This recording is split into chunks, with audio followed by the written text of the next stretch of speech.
Hey friends, welcome to Pavan stories. నేను మీ పవన్ కుమార్ పెట్టు. సండే స్పెషల్ ఐతారం వచ్చేసింది కదూ. సండే స్పెషల్కి స్వాగతం. ఒక గమ్మత్తైన ముచ్చటతో మీ ముందుకు వచ్చేసాను.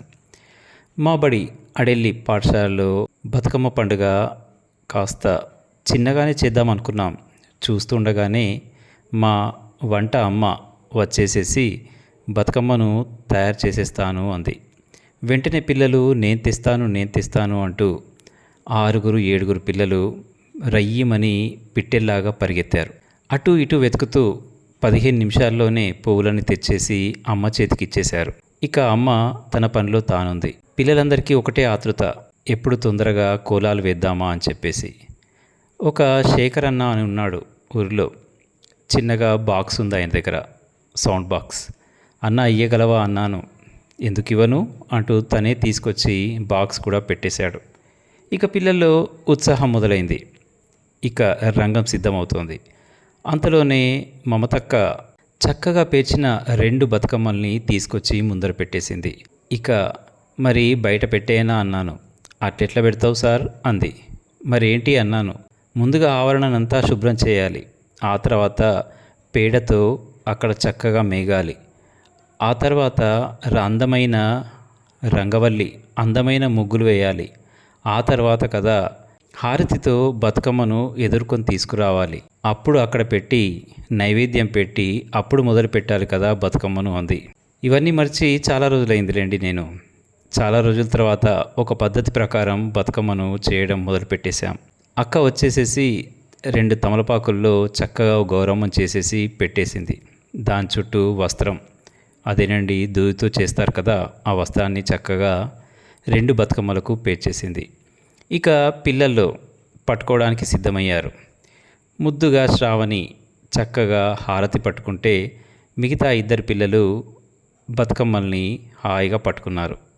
చక్కగా వాళ్ళు నడుస్తూ ఉంటే ఎంతో అందంగా అనిపించింది. చాలా రోజుల తర్వాత ఓ పద్ధతి ప్రకారం నడుస్తున్న బతుకమ్మని చూస్తూ ఉంటే. అలా నడుస్తూ వచ్చి చక్కగా మేగినటువంటి ఆ ప్రాంతంలో చక్కని ముగ్గు వేసిన దగ్గర ఆ బతుకమ్మల్ని నిలిపారు. నువ్వులు చక్కెర కలిపిన ప్రసాదాన్ని కూడా పెట్టారు. ఇక సందడి మొదలైంది.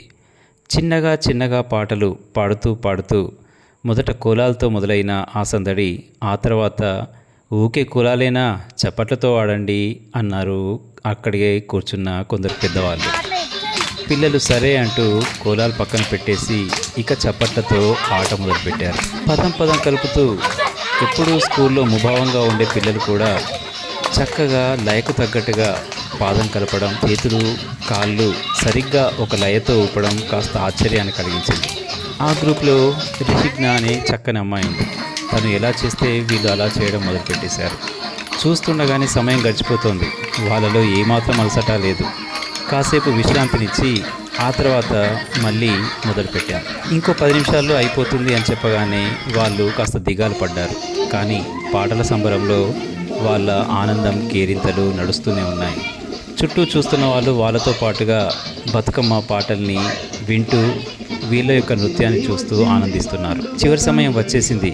ఇక బతుకమ్మను సాగనంపాలి. బతుకమ్మను నేను పట్టుకుంటానండి అని అంది చిన్నారి 2వ తరగతి సమీర. ఆ వెనుకే అలీనా కూడా వచ్చేసింది. పట్టుకోండి అన్నాను. వాళ్ళ కళ్ళలో ఎంతో ఆనందం. బతుకమ్మను ఎవరైనా పట్టుకోవచ్చు. ప్రకృతిని, చెట్టును పలకరించే, ప్రేమించే ఎవరైనా సరే బతుకమ్మను అలా చేతుల్లోకి తీసుకోవచ్చు అన్నాను.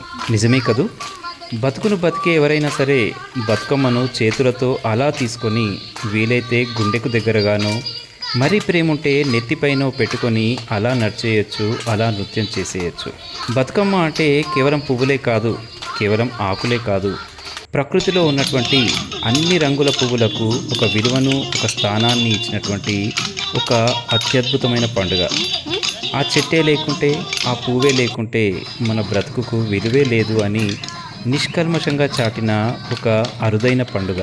చిన్నగా పసుపుతో గౌరమ్మను చేసి తమలాకులపై అలా ఉంచి చక్కగా పేర్చిన బతుకమ్మను అలా నిలిపి చుట్టూరా చేతులు చప్పట్లతో మనల్ని మనం మరుస్తూ ఆ పాటలో, ఆ లయలో పదం కలుపుతూ అందంగా వేసే అడుగు, ఆ నృత్యం మనం బతుకమ్మకు ఇచ్చే ఓ చిన్ని కానుక.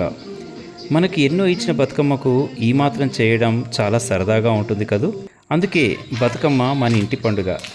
ఎవరైనా బతుకమ్మను అందుకోవచ్చు, ఎవరైనా బతుకమ్మ పాటకు పాదం కలపొచ్చు. పదం కలుపుతూ పాదం కలుపుతూ మనల్ని మనం మరుస్తూ ఆ పాటలో అలా వెళ్ళిపోతూ ఉంటే పల్లె మన గుండెలోకి ప్రవేశిస్తుంది. పల్లె ఉంది అంటే ఇంకేంటండి, ప్రపంచమే మనతో ఉన్నట్లు కదూ. ఎందుకంటే పల్లె కదా మనిషికి జీవనాధారం. పంచభూతాలు ఎలాగో పల్లె కూడా అచ్చు అలాంటిదే. పల్లె లేకపోతే బతుకమ్మ ఇంకెక్కడ ఉంటుంది? పల్లెలో ఉన్నంత స్వచ్ఛంగా బతుకమ్మ ఇంకెక్కడ కూడా ఉండదు. అదిగో అలాంటి బతుకమ్మపై ఓ చిన్న కవిత.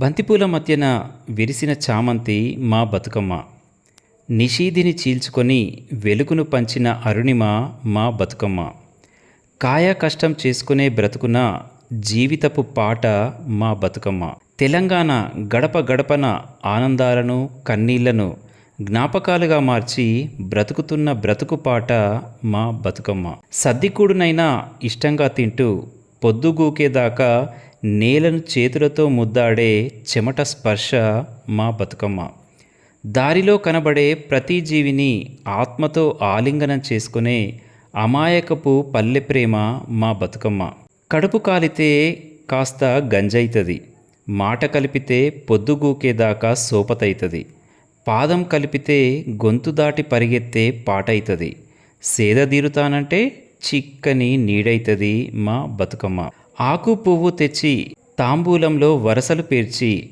జీవితపు మలపులన్నిటినీ రంగుల పువ్వుల మెట్లుగా పరిచి ఈ బ్రతుకు నీదే అంటూ ఈ మెతుకు నీదే అంటూ పంచభూతాలను ప్రేమిస్తూ గౌరమ్మను సాగనంపే బ్రతుకు క్రతువు మా బతుకమ్మ, ఆ ప్రకృతి ఋతువు మా బతుకమ్మ.